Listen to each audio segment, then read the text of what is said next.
হাততে মই এই গুৰুভাৰ অৰ্পণ কৰিলো লাচিত। শংকৰদেৱ, পৰম পবিত্ৰ এই হেংদাঙৰ সহায়েৰে অসমীয়া জাতিৰ মৰ্যাদা তুমি ৰক্ষা কৰা, অসমৰ পূৰ্ণ স্বাধীনতা পুনৰ ঘূৰাই দিম। মই তোমাক বৰফুকনৰ বাপ দিম।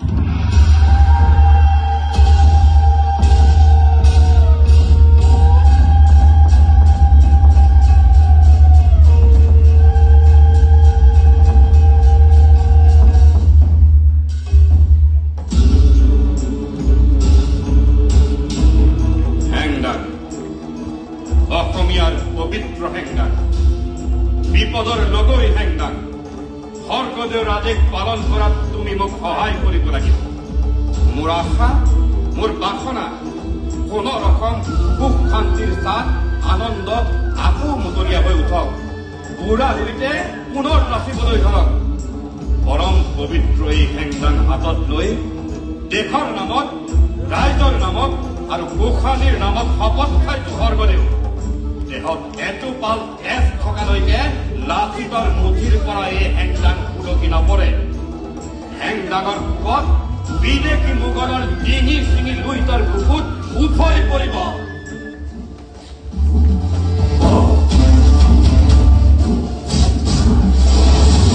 লুইতৰে বুকুত বুজাই আহিছ, বৰ্ষা কৰিছ,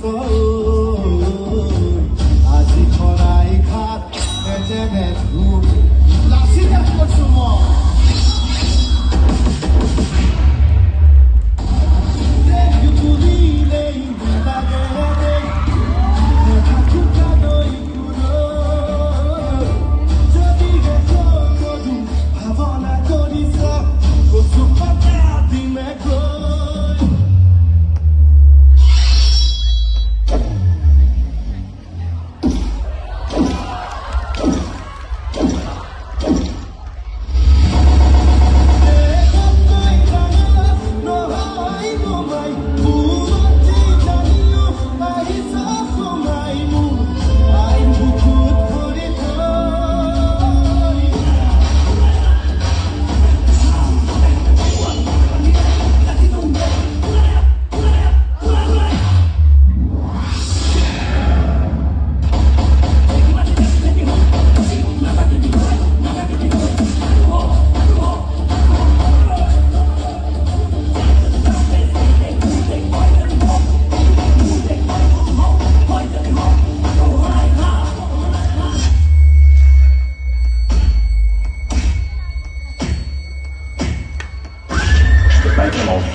ईस्वी के मार्च महीने में सरायघाट में असमिया सेना एवं मुगलों के बीच भीषण युद्ध छिड़ पड़ा।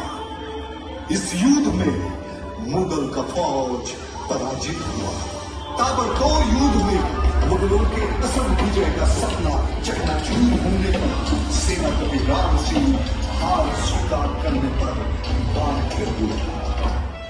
कितनी हैरत की बात है, बीमारी के हालत में लाचित बरफुकन कैसे नाव से ही अपने फौज का संचालन कर रहा।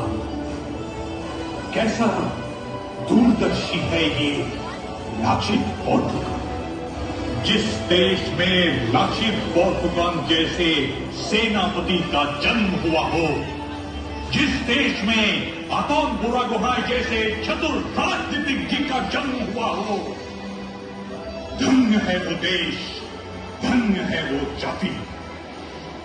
लाचित पोर्तुगाल, तुम्हारे वीरता के सामने राम सिंह का सर खुद ब खुद झुक गया।